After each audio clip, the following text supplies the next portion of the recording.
ताकि पूरी क्यों परे जाके गुरु न लखाई बाट, ताके बेढ़ा बूढ़ी है फिर घौघट घाट। उस मनुष्य का कल्याण कैसे होगा जिसको सद्गुरु ने सत्य का रास्ता नहीं बताया है।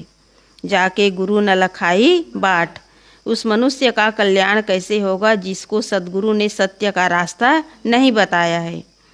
उसकी नाव तो बारंबार कुघाट में डूबेगी, ताकि बेड़ा बूढ़ी है फिर अवघट घाट, बहुत रोत्तर पतन पथ में जाएगा। यहाँ अवघट का क्या अर्थ है? कुपथ, कुघाट, और उसका पतन निश्चित है। जो घाट को छोड़कर, सही रास्ते को छोड़कर गलत रास्ते पर जाएगा उसका पतन निश्चित है। कुछ लोग कहते हैं किसी गुरु की क्या आवश्यकता है, गुरु तो अंदर बैठा है, सदग्रंथ पढ़ ले और संतों के प्रवचन सुन ले, बस इतने से ज्ञान प्राप्त करके हम अपना कल्याण कर सकते हैं। किसी गुरु से जुड़ने की क्या ज़रूरत। यह सब जब पढ़े लिखे लोग कहते हैं तो ऐसा लगता है कि वे गुरु से भी बड़े हैं, तब बड़ा अजीब लगता है। अपने आप को गुरु मान बैठे हैं कि संतों के प्रवचन सुन लो और सदग्रंथ पढ़ लो, कल्याण हो जाएगा। लेकिन बिना गुरु के शरण में जाए किसी का कल्याण होने वाला नहीं है। किसी अध्यापक रूपी गुरु से जुड़े बिना कोई किसी भाषा या लिपि का ज्ञान नहीं पा सकता। साइकिल का पंचर बनाने का ज्ञान भी हमें तब मिलता है जब उसे कोई उस्ताद बताता है।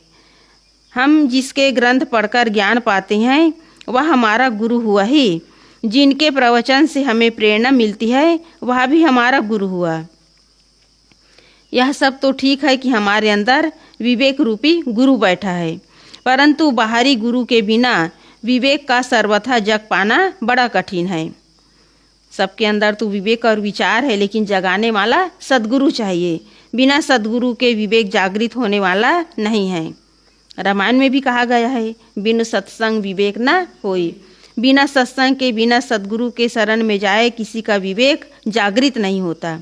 यदि सब विवेकी हो जाए तो कहीं लोग जो है भटकेंगे नहीं, न गलत खान पान करेंगे, न गलत व्यवहार करेंगे, न किसी के साथ गलत रूप से किसी के साथ बर्ताव करेंगे। आदमी के अंदर विवेक है लेकिन उनका विवेक सोया हुआ है। इसी कारण संसार में जो है एक दूसरे के साथ गलत बर्ताव कर रहे हैं।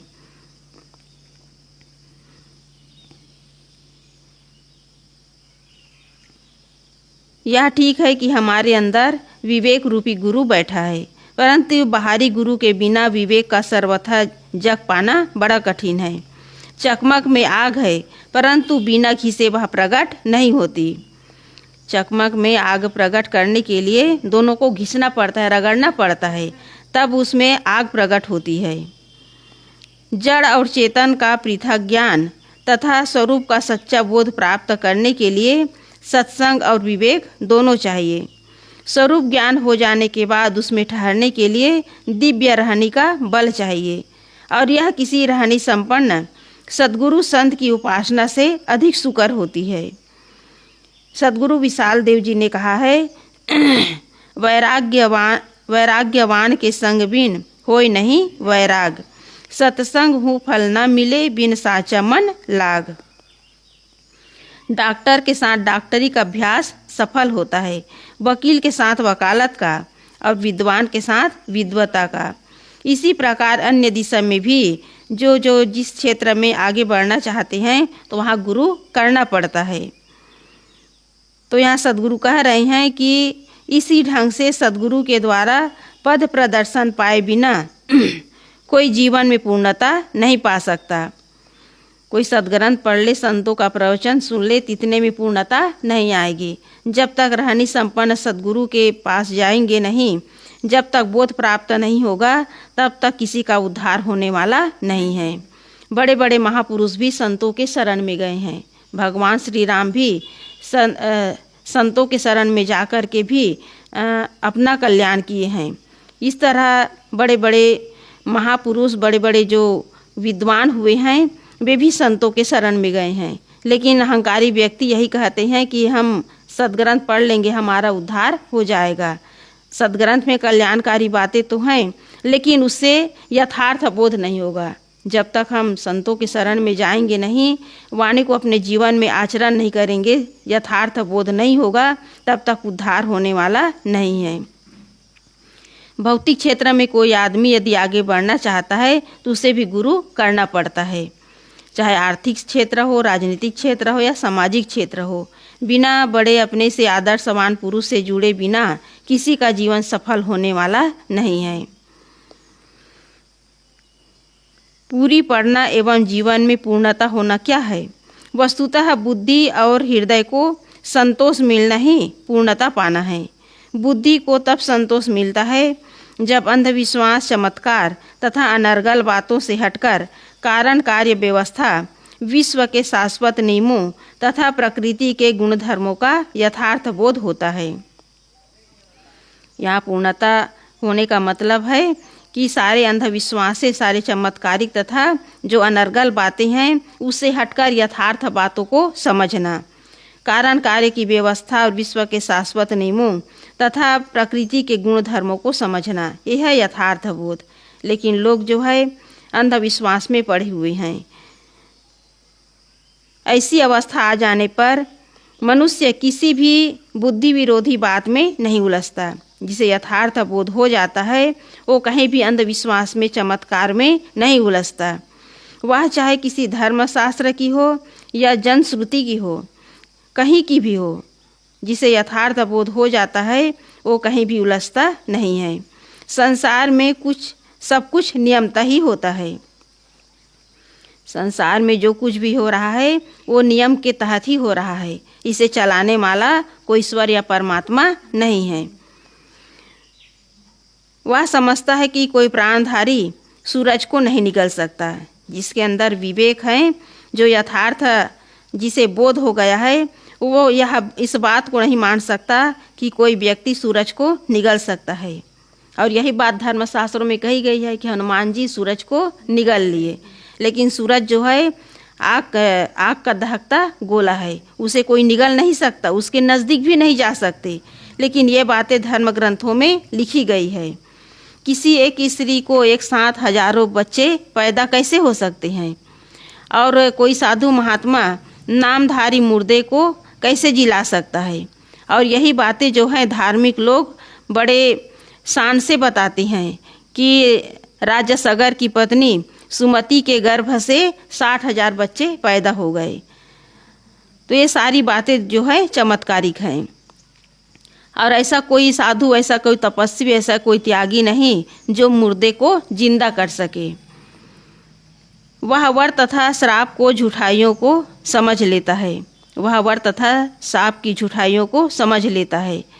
वह समझता है कि मनुष्य के अपने शुभ कर्म उसके लिए वर तथा अशुभ कर्म श्राप हैं। किसी को वरदान देना और किसी को श्राप देना ये किसी के वश की बात नहीं है।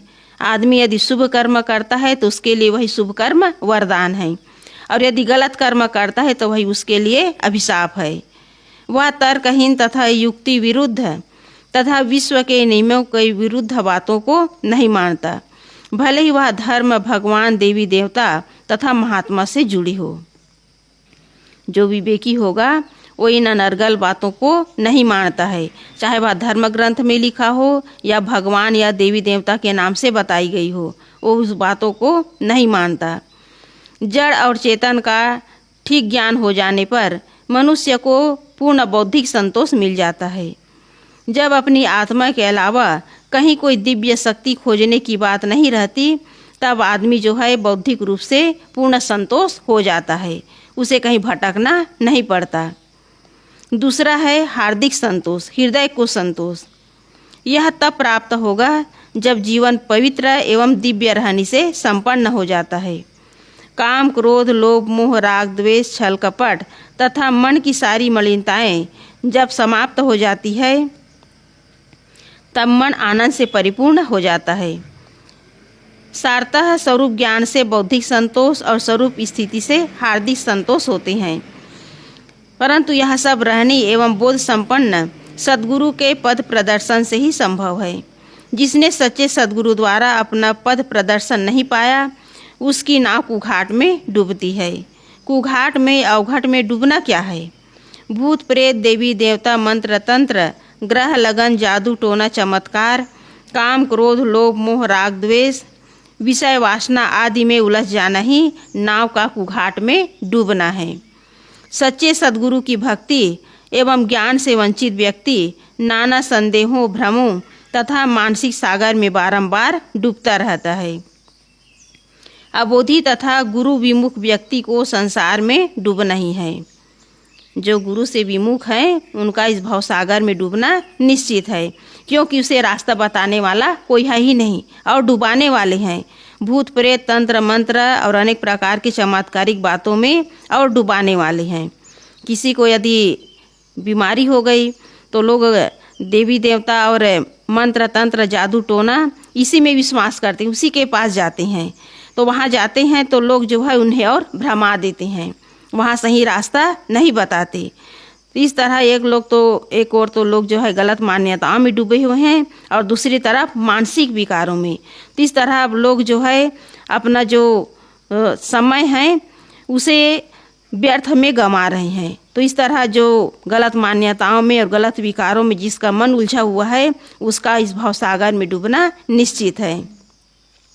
इसलिए यथार्थ बोध और यथार्थ ज्ञान की आवश्यकता है। जब तक यथार्थ ज्ञान नहीं होगा, सत्य ज्ञान नहीं होगा, जड़ चेतन का बोध नहीं होगा, तब तक लोग जो है अंधविश्वास में भटकते रहेंगे। उनका जीवन जो है यथार्थ बोध से अनभिज्ञ रहेगा, वो कभी सच्चाई को समझ ही नहीं सकते। और यही कारण है कि लोग पूजा पाठ में विश्वास करते हैं, उसे भगवान पर विश्वास है, अपने कर्म पर विश्वास नहीं है। इसी कारण लोग जो है तीर्थों में जाते हैं और वहाँ जाकर के स्नान करते हैं, यज्ञ हवन करते हैं कि हमारा पाप कट जाएगा। जब तक गलत कर्म को छोड़ोगे नहीं, न पूजा पाठ से किसी का पाप कटेगा, न स्नान से किसी का पाप कटने वाला है। तो इस तरह लोग जो है भटक रहे हैं। भजन में भी कहा गया है, बिना रे खेवैया नैया कैसे लागे पार हो। अगली साखी है, जाना नहीं बूझा नहीं समझ किया नहीं गौन, अंधे को अंधा मिला राह बतावे कौन। जिस प्रकार कोई मनुष्य अपने गंतव्य का रास्ता स्वयं न जानता हो और दूसरे जानकारों से भी न पूछा हो, इस प्रकार बिना रास्ता को समझे बुझे उसने अपनी यात्रा आरंभ कर दी हो, वह आँख का अंधा भी हो और संयोग से उसे रास्ते में अंधा व्यक्ति मिल जाए तो उसे सही रास्ता कौन बताएगा। इसी प्रकार जिसे स्वयं जड़ चेतन का ठीक बोध नहीं है और वह किसी यथार्थ गुरु की शरण में विनम्रता पूर्वक जाकर तथा उनकी सेवा भक्ति करके उससे पूछता भी नहीं है, इस प्रकार जो बिना परमार्थ को ठीक से समझे बुझे चल दिया हो, वह तो स्वयं अबोधी है ही, उसे रास्ते में दूसरे भी अबोधी मिलते हैं। फिर उसे कल्याण का रास्ता कौन बताएगा। अंधे को अंधा मिला राह बतावे कौन। स्वयं तो अबोधी है और उसे अबोधी गुरु मिल जाते हैं, तो उसका कल्याण कैसे होगा। कितने अहंकारी जीव हैं, वे किसी गुरु के चरणों में न झुकना चाहते हैं, न उसकी सेवा करके उसके अधीन होकर विनम्रता पूर्वक कुछ सीखना चाहते हैं। जो अहंकारी लोग होते हैं वे लोग न गुरु की महिमा को समझ पाते हैं और न सत्संग की महिमा को। उनका जीवन अहंकार से भरा होता है और वो किसी की सेवा नहीं कर सकते, न समाज की सेवा कर सकते हैं, न संत गुरुजनों की सेवा कर सकते हैं। और ऐसे व्यक्ति जो है कुघाट में पड़े रहते हैं, उनका जीवन जो है अहंकारों से भरा रहता है। वो कभी किसी से कुछ सीख नहीं सकते। वे तो यही समझते हैं कि मैं श्रेष्ठ हूँ, मेरे अंदर विद्वता है, मैं विद्वान हूँ, मैं गुणवान हूँ। बस इसी अहंकार में लोग फूले फूले फिरते हैं। बस वे धर्म ग्रंथों की कुछ उल्टी सीधी सुनी सुनाई बातों को ले उड़ते हैं और इतने में ही अपने को धर्म धुरंधर तथा परमार्थ पथ के गहरे अनुभवी समझने लगते हैं। वे अपने सरीखे ही अधूरे लोगों में बैठकर धर्म एवं परमार्थ के नाम पर कुछ अधूरी तथा छिछली बातें करते हैं। तो यहाँ कहावत है, सब अंधरन में कनवे राजा। इस तरह अपनी बात अपने जीवन में से कहावत को चरितार्थ कर लेते हैं।